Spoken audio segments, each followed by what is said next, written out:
नमस्कार, जनता टीवी देख रहे हैं आप। आपके साथ मैं हूं अंजलि भंडारी और बात करेंगे देवभूमि उत्तराखंड की खबरों की। इस बीच आ रही एक बड़ी खबर, बड़ी जानकारी आ रही है, वो आपको बता दें। तो बड़ी खबर, बड़ी जानकारी इस बीच देहरादून से आ रही है। मुख्यमंत्री पुष्कर सिंह धामी का उड़ीसा दौरा बेहद महत्वपूर्ण। यह दौरा सीएम के शपथ ग्रहण समारोह में शामिल होंगे।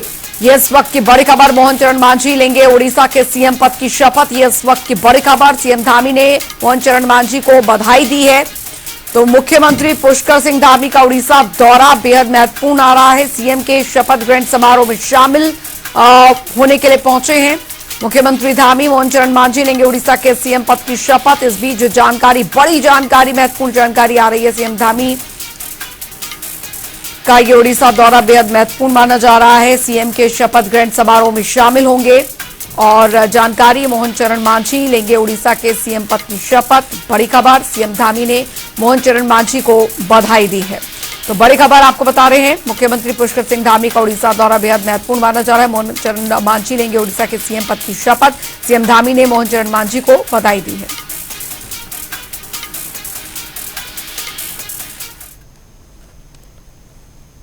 चलिए खबरों में आगे बढ़ेंगे। उधर देहरादून में मानसून सीजन की तैयारियों को लेकर सीएम धामी ने बैठक की और इस दौरान सभी विभागों के शीर्ष अधिकारी मौजूद रहे। बैठक में सीएम धामी ने मानसून को लेकर प्रशासन की ओर से होने वाली तैयारियों को लेकर अधिकारियों को निर्देश दिए। वहीं बैठक के बाद सीएम धामी ने क्या कुछ कहा, वो सुनिए अब आप। मानसून हर वर्ष चूंकि हमारे राज्य में एक हमारे लिए चुनौती होता है और उसी चुनौती के लिए हम सब तैयार रहें। सारे विभागों से आज समन्वय हो, सारे विभाग मिलकर काम करें और कोई भी अतिवृष्टि की स्थिति है, बाढ़ की स्थिति है, जल भराव की स्थिति है या भूस्खलन है, उन सब से तैयार रहने को कहा है। सभी विभाग, स्वास्थ्य विभाग है, हमारा खाद्यान्न विभाग है, पीडब्ल्यूडी है, जगह जगह रोडें हमारी क्षतिग्रस्त हो जाती हैं, वो सब तुरंत मौके पर खुलें। गर्भवती माताएं हैं, उनके लिए समुचित व्यवस्था, हेली सेवाएं या स्वास्थ्य सेवाएं तत्काल मौके पर पहुंचें। उन सभी के लिए आज इस मीटिंग में समीक्षा हुई है और आगे के लिए तैयारियां। उधर उत्तराखंड में बद्रीनाथ और मंगलौर विधानसभा उपचुनावों की घोषणा होते ही बीजेपी और कांग्रेस हरकत में आ गई है। बीजेपी दोनों सीटें जीतकर विधायकों की संख्या 47 से 49 करना चाहती है, तो कांग्रेस लगातार जीत रही बीजेपी का विजय रथ ये दोनों सीटें जीतकर रोकना चाहती है। दरअसल बद्रीनाथ विधानसभा सीट कांग्रेस के खाते में थी। 2022 के विधानसभा चुनाव में राजेंद्र भंडारी ने चुनाव जीता था और मौजूदा बीजेपी प्रदेश अध्यक्ष को इस सीट से हार का सामना करना पड़ा था। लेकिन 2024 के लोकसभा चुनाव में राजेंद्र भंडारी ने कांग्रेस छोड़कर बीजेपी का दामन थाम लिया। इसके बाद यह सीट खाली हो गई और इसके अलावा हरिद्वार लोकसभा के अंतर्गत आने वाली मंगलौर विधानसभा सीट से बसपा प्रत्याशी सरबत करीम अंसारी के निधन के बाद मंगलौर विधानसभा सीट खाली हुई। साथ ही बता दें कि समीकरणों को देखकर यह माना जा रहा है कि बीजेपी और कांग्रेस दोनों इन सीटों को अपने नाम करना चाहती हैं। नहीं, देखिए अभी चूंकि इस पर चर्चा चल रही है और हमारा प्रयास होगा कि हम जनता के बीच में जाएंगे और जनता से आशीर्वाद मांगेंगे।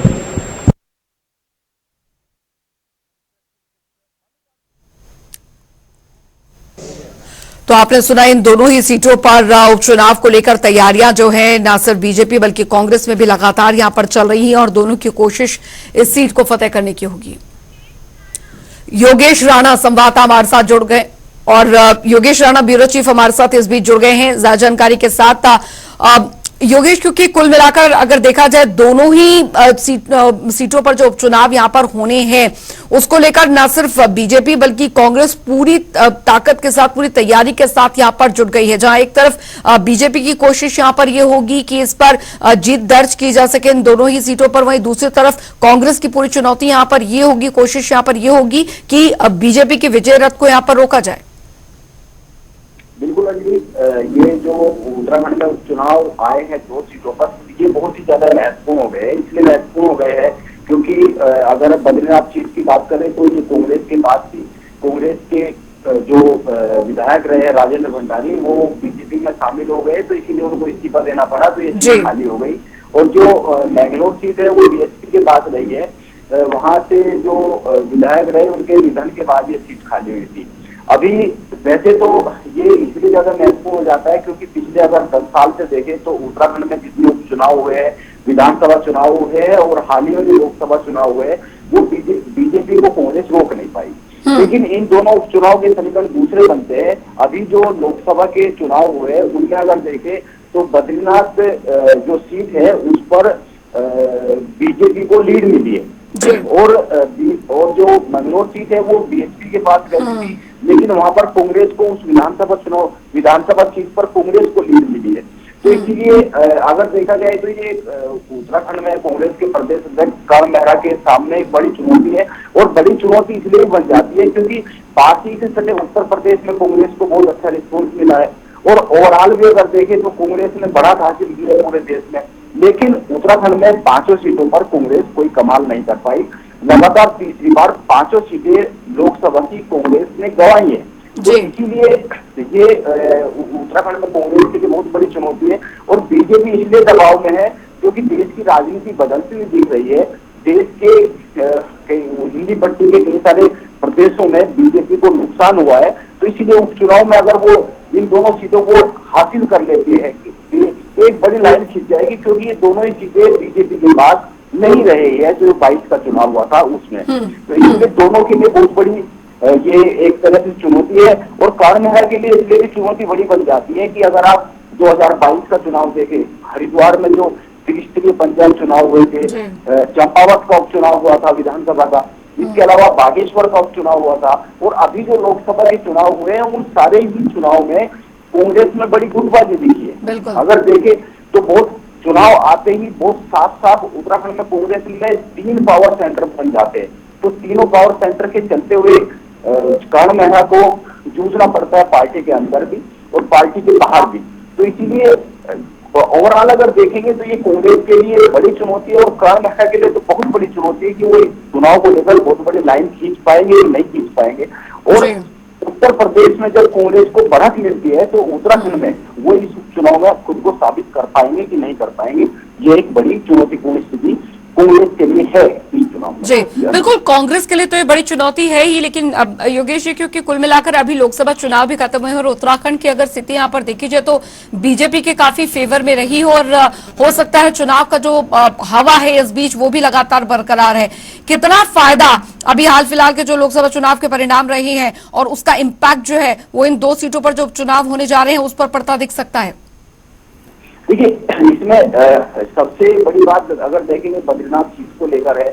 अभी मौजूदा समय में जो बीजेपी के प्रदेश अध्यक्ष है महेंद्र भट्ट, 2022 के चुनाव में महेंद्र भट्ट ने यहाँ से चुनाव लड़ा था विधानसभा का और वो तकरीबन 2000 वोटों से हार गए थे।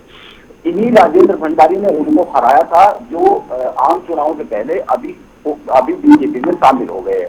तो ये बीजेपी के लिए बड़ी चुनौतीपूर्ण स्थिति होगी क्योंकि महेंद्र भट्ट हार गए थे। महेंद्र भट्ट को राज्यसभा में बीजेपी ने भेज दिया है, तो महेंद्र भट्ट इस सीट को कितना निकाल पाएंगे। और अगर देखें एक परसेप्शन, राजनीति परसेप्शन पे चलती है और परसेप्शन ये कि बीजेपी को हराया नहीं जा सकता, खासकर उत्तराखंड में हराया नहीं जा सकता। तो ये जो अभी आम चुनाव हुए उससे परसेप्शन टूटता हुआ दिखा है और बद्रीनाथ सीट पर भी कांग्रेस मजबूत रही है। और अगर मैंगलोर सीट की बात करें तो मैंगलोर सीट कभी भी आज तक उत्तराखंड के गठन के बाद से लेकर बीएसपी 4 बार जीती है, कांग्रेस जीतती रही है इस सीट को, बीजेपी कभी इस सीट को जीत नहीं पाई है। तो अभी जो ये माहौल बना है कि बीजेपी के लेकर चिंता बन सकती है, बीजेपी को लेकर, तो ये बीजेपी के लिए चुनौतीपूर्ण होगी। लेकिन एक बहुत साफ संदेश अभी बीजेपी हाईकमान ने उत्तराखंड को लेकर दिया है कि जैसे कांग्रेस में उत्तराखंड में 3-3, 4-4 पावर सेंटर बन जाते हैं, लेकिन उत्तराखंड में बीजेपी का जो हाईकमान है वो चाहता नहीं है। इसीलिए अभी मौजूदा समय में जो चुनाव हुए हैं और इसके बाद जो उत्तराखंड से केंद्र में मंत्री पद मिला है वो पुष्कर सिंह धामी के करीबी माने जाते हैं क्षमता। तो इस तरीके से कार्यकर्ताओं को एक साफ साफ संदेश दिया गया है कि जो मौजूदा टीम है बीजेपी की उत्तराखंड में, प्रदेश अध्यक्ष महेंद्र भट्ट और मुख्यमंत्री पुष्कर सिंह धामी, उनके नेतृत्व में पार्टी आगे बढ़ेगी। तो ये एक प्लस पॉइंट हो सकता है क्योंकि कार्यकर्ता का मनोबल अगर बढ़ता है तो परिणाम प्रभावित होते हैं। कांग्रेस के कार्यकर्ता का मनोबल गिर गया था आपसी लड़ाई के चलते हुए, इसीलिए परिणाम प्रभावित हुए जो हाल ही में लोकसभा चुनाव हुए। जी चलिए, बहुत बहुत शुक्रिया योगेश राणा जी इस तमाम जानकारी के लिए।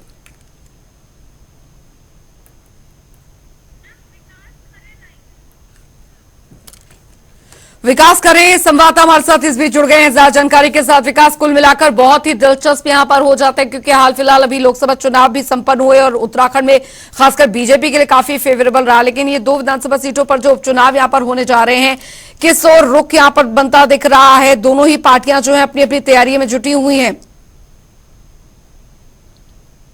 बिल्कुल अंजलि, देखिए मंगलौर विधानसभा में उपचुनाव की घोषणा होते ही राजनीतिक में जो है हलचल यहाँ पर तेज हो चुकी है। चूंकि अगर हम पिछले विधानसभा चुनाव की बात करें तो पिछले 5 विधानसभा चुनाव में जो है बसपा ने जो है 4 बार इस सीट को जो है यहाँ से जीता है, तो उसको इसके लिए जो इस बार भाजपा का जो विजय रहते उसको लेकर आप बड़ी जो है विजय परीक्षा यहाँ पर देखी जा सकती है। चूंकि अगर हम अन्य राजनीतिक पार्टियों की बात करें तो अंजलि लगातार जो अन्य पार्टी वो भी वहां पर जो है फिलहाल मौजूदा समय में फिलहाल वहां पर जो है जनता के बीच पहुंच रही है। चूंकि अभी जिस तरह से चुनाव की जो घोषणा हुई है तो कहीं ना कहीं जो चुनावी जो माहौल है वहां का पूरी तरह से फिलहाल जो है कहीं ना कहीं वहां पर गर्मा चुका है। तो इसको लेकर तमाम जो राजनीतिक पार्टी वो भी वहां पर जनता के बीच पहुंच रही है। चूंकि अभी कांग्रेस भी कहीं ना कहीं अपने जो है भी पैंच यहाँ पर कुछ ही समय के बाद खोल सकते हैं, चूंकि किसको जो है चुनावी मैदान में उतारेंगी या फिर जो भाजपा है जो सूत्रों के अलावा से यहाँ पर जानकारी मिली है कहीं ना कहीं वो भी जो है यहाँ पर अपनी जो है प्रत्याशी अब यहाँ पर उतार सकते हैं। तो ऐसा में जो है कहीं ना कहीं बीजेपी के लिए फिलहाल ये एक जो विजय रहते हैं उसके लेकर यहाँ पर जो कड़ी जो परीक्षा वो यहाँ पर होने वाली है। तो ऐसा में लेकर अगर हम बसपा की बात करें तो बसपा भी जो है इस सीट को जीतने के लिए काफी यहाँ पर इस बार मशक्कत करनी पड़ेगी। कहीं ना कहीं अगर हम बात करें तो जो वहां से विधायक सरबत करीम कहीं ना कहीं उनका पिछले साल 30 अक्टूबर को निधन हो गया था, जब से सीट यहाँ पर रिक्त चल रही थी। तो ऐसा में जो है यहाँ पर घोषणा हो चुकी है, राजनीतिक जो पार्टी वो भी लगातार अब जो है चुनावी मैदान में यहाँ पर उतर चुकी है। लेकिन अब समय यह है कि अब आखिरकार बीजेपी और जो कांग्रेस या फिर बसपा किसको अब यहाँ पर जो है चुनाव मैदान में उतारेगा, अब ये देखने वाली यहाँ पर बात होगी। कहीं ना कहीं जनता को भी वहां पर इसका इंतजार है। अंजलि, बिल्कुल विकास, लेकिन समीकरण इस बीच क्या बन रहे हैं? यहाँ पर बीजेपी के लिए चुनौती यहाँ पर काफी ज्यादा है, खासकर अगर मंगलौर सीट को यहाँ पर देखा जाए तो कुल मिलाकर इस सीट को लेकर बीजेपी के लिए चुनौती यहाँ पर कि क्या बसपा का गढ़ कही जाने वाली इस सीट पर क्या वो सेंधमारी कर पाती है या नहीं, ये देखने वाली बात होगी। देखिए अंजलि, अगर हम बात करें तो पिछले 5 बार के जो विधानसभा चुनाव है उसमें जो भाजपा ने अपने प्रत्याशी उतारे हैं, लेकिन वहां पर पूरी तरह से मौजूदा समय में जो है हार का सामना भाजपा को करना पड़ा, क्योंकि उस पर जो है कहीं ना कहीं जो मुस्लिम बहुमूल्य क्षेत्र वहां मंगलौर का कहा जाता है, तो इसको लेकर लगातार वहां पर बसपा इस सीट को जो है जीतती हुई आई है। तो कहीं ना कहीं बसपा भी इस पर जो है जो अपने प्रत्याशी है जो सरबत करीम के बेटे हैं उनको यहाँ पर उतार सकती है। तो ऐसा में जो है लगातार जो पार्टी है जो राजनीतिक पार्टी वो भी वहां पर पहुंच रही है। कहीं ना कहीं इस बार हालांकि अगर हम बात करें तो जिस तरह से पूरे उत्तराखंड में 5 सीटें जो है भाजपा ने यहाँ पर जीतने का काम किया है, कहीं ना कहीं जिस तरह से उन्होंने प्रत्याशी यहाँ पर उतार दे, अभी यहाँ पर जो चुनावी माहौल पूरी तरह से गर्म है। चूंकि अभी जो है लोकसभा चुनाव यहाँ पर जो है निपटा है, तो इसको लेकर जो सरगर्मियां है वो भी यहाँ पर अभी भी बरकरार है। तो कहीं ना कहीं इस बार जो है भाजपा अपने प्रत्याशी को यहाँ पर चुनावी मैदान में उतारेगी। तो कहीं ना कहीं एक यहाँ पर बड़ी यहाँ पर देखने वाली बात होगी, आखिरकार कांग्रेस और बसपा किसको अपना यहाँ पर प्रत्याशी उतारती है और किसको यहाँ पर जनता जो है अपना विधायक चुनती है। अंजलि, चलिए, बहुत बहुत शुक्रिया विकास खरे इस तमाम जानकारी के लिए। बढ़ेंगे आगे, आपको बता दें कि मोदी सरकार 3.0 में एक बार फिर से उत्तराखंड से सांसद को केंद्रीय मंत्रिपरिषद में जगह मिली है। एक और जहां पर बीजेपी की ओर से इस पर खुशी जाहिर की जा रही है, तो वहीं कांग्रेस की प्रदेश प्रवक्ता गरिमा दसौनी ने कहा है कि 400 पार का नारा देने वाली पार्टी से दलित वोट बैंक खिसक चुका है, इसलिए बीजेपी ने जातियों को साधने के लिए अजय टम्टा को यहां पर बनाया है। और साथ ही उन्होंने क्या कुछ कहा, सुनिए। बहुत ही स्वागत योग्य और बहुत ही उत्तराखंड राज्य की दृष्टि से बहुत ही शानदार निर्णय हमारे केंद्रीय नेतृत्व और आदरणीय प्रधानमंत्री नरेंद्र भाई मोदी जी ने लिया है। आदरणीय अजय टम्टा जी तीसरी बार के सांसद चुने गए हैं और उन्होंने प्रदेश सरकार में भी कैबिनेट मंत्री के रूप में अपनी सेवा दी है, केंद्र में भी वो राज्य मंत्री के रूप में कार्य कर चुके हैं। तो निश्चित रूप से उनके अनुभव के आधार पर जो निर्णय लिया गया है बहुत ही स्वागत योग्य निर्णय है और उत्तराखंड राज्य के विकास के लिए भी ये बहुत सुखद और अच्छा साबित होने वाला है। और आदरणीय मुख्यमंत्री पुष्कर सिंह धामी जी ने जो 2025 तक राज्य को सर्वश्रेष्ठ राज्य बनाने का जो लक्ष्य रखा है उसमें भी बहुत ही अच्छा साबित होने वाला है। देखिए 400 पार का नारा देने वालों को कम से कम ये तो समझ में आ गया कि पूरे देश में व्यापक स्तर पर उनका जो दलित वोट बैंक है वो उनके पैरों के नीचे से खिसक चुका है। इसलिए जातियों को साधने का अब काम बखूबी वो कर रहे हैं। जातीय जनगणना की बात जब इंडिया ब्लॉक करता है तो वो बैकफुट पर आ जाते हैं, लेकिन अगर उत्तराखंड से ज्यादा मतों से हराने वाले सांसद थे तो फिर अजय टम्टा को बनाना इसी बात का द्योतक है कि आप एक जाति विशेष को साधना चाहते हैं और कहीं ना कहीं कपड़ा मंत्री रहते हुए कोई ऐसे कीर्तिमान तो स्थापित किए नहीं अजय टम्टा ने, और आधे उत्तराखंड को तो शायद जानकारी भी नहीं है कि वो कपड़ा मंत्री रह चुके हैं, क्योंकि अल्मोड़ा संसदीय सीट को अजय टम्टा के मंत्री रहते हुए कोई लाभ मिलते हुए हमने नहीं देखा। उधर आपको बता दें कि सांसद का चुनाव जीतने के बाद हरिद्वार सांसद त्रिवेंद्र सिंह रावत रुड़की पहुंचे, जहां पर उन्होंने सभी कार्यकर्ताओं का आभार व्यक्त किया। उन्होंने कहा कि वे हरिद्वार में रहकर हरिद्वार की जनता के हित में काम करेंगे।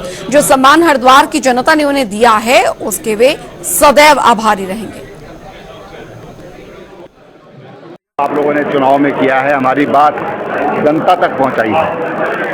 इस बीच हमारा कार्यकर्ताओं से कई बार मिलना हुआ है।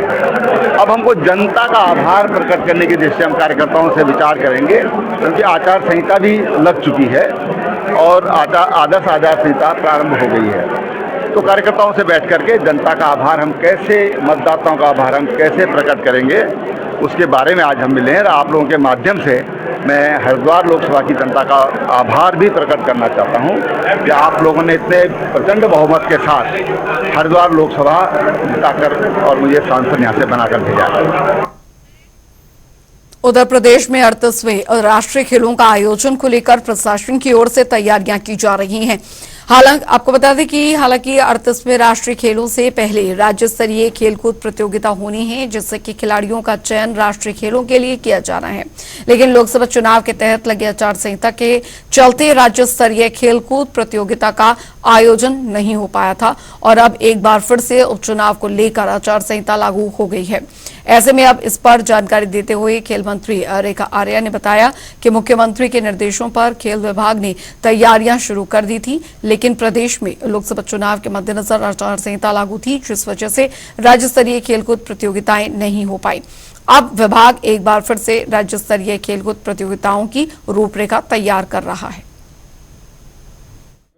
देखिए, प्रदेश में वाकई राष्ट्रीय खेल होने जा रहे हैं और 38वें राष्ट्रीय खेलों की मेजबानी उत्तराखंड को मिली है, देवभूमि को मिली है, गर्व की बात है। और उससे पहले राज्य स्तरीय गेम होने हैं, यह भी माननीय मुख्यमंत्री जी की बैठक में तय हुआ था। निश्चित रूप से उसकी तैयारी विभाग ने अपनी ओर से की थी, लेकिन चूंकि आचार संहिता को ही 2-2.5 महीने करीब लगे, जिसके कारण से सभी लोग चुनाव में ही व्यस्तता रहे। आगे विभाग उसकी रूपरेखा तैयार कर रहा है। निश्चित रूप से हम लोग राज्य स्तरीय गेम भी कराएंगे और निश्चित रूप से हम लोग राष्ट्रीय खेलों के लिए भी हम प्रतिबद्धता के साथ में हमारी पूरी तैयारी है। और रुक करेंगे, इस बीच आ रही एक बड़ी खबर की और बड़ी जानकारी नैनीताल निकाय चुनाव से जुड़ी आ रही है। ये इस वक्त की बड़ी खबर नैनीताल से निकाय चुनाव से जुड़ी आ रही बड़ी खबर, जहां पर नैनीताल हाई कोर्ट में सुनवाई हुई है। नैनीताल हाई कोर्ट में सुनवाई, निकाय चुनाव को लेकर राज्य सरकार को जारी किया अवमानना नोटिस। ये इस वक्त की बड़ी खबर। नैनीताल हाईकोर्ट ने 3 हफ्तों में जवाब मांगा है। अनुपालन रिपोर्ट पेश करने के भी आदेश दिए गए हैं। तो निकाय चुनाव से जुड़ी आ रही बड़ी खबर आपको बता रहे हैं, बड़ी जानकारी आपको बता रहे हैं। नैनीताल हाईकोर्ट में सुनवाई हुई है, बड़ी खबर नैनीताल से, जहां पर राज्य सरकार को जारी किया अवमानना नोटिस कोर्ट द्वारा। ये इस वक्त की बड़ी खबर। नैनीताल हाईकोर्ट ने 3 हफ्तों में जवाब मांगा है।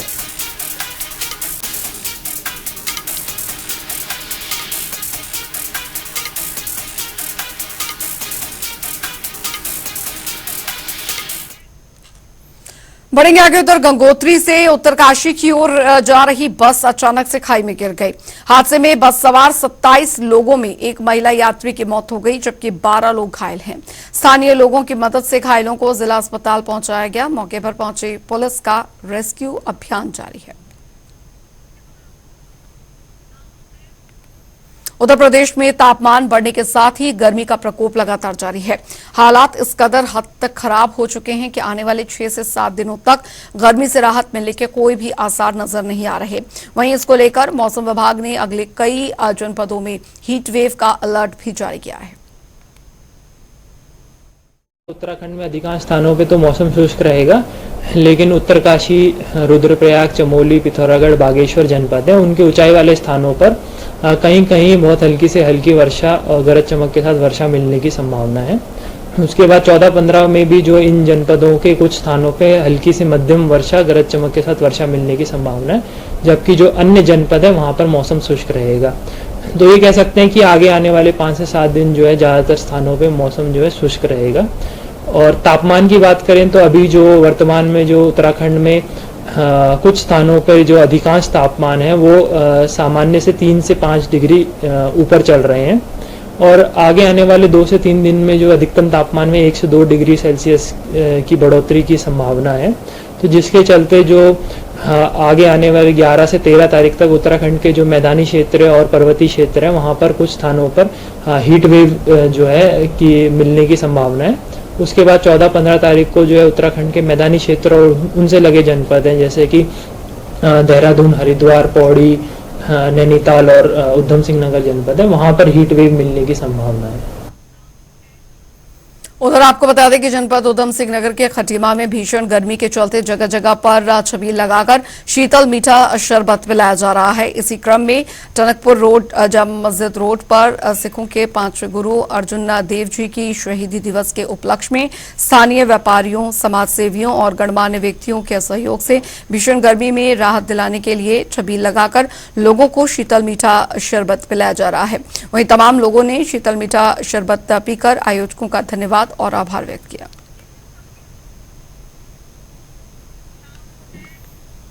तो प्रदेश में गर्मी का कहर जारी है, जिसके चलते लोगों को काफी मुश्किलों का सामना करना पड़ रहा है। एक तरफ बढ़ते तापमान को देखते हुए मौसम विभाग ने गर्मी को लेकर अलर्ट जारी कर दिया है, तो वहीं लोग गर्मी से निजात पाने के लिए नदियों का रुख कर रहे हैं। मौसम विभाग ने पिछले साल के मुकाबले इस साल तापमान में बढ़ोतरी होने के संकेत दिए हैं।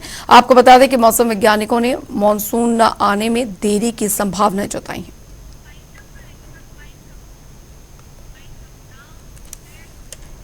चलिए इसी के साथ देवभूमि उत्तराखंड की खबरों में अभी के लिए फिलहाल इतना ही। वक्त एक छोटे से ब्रेक का।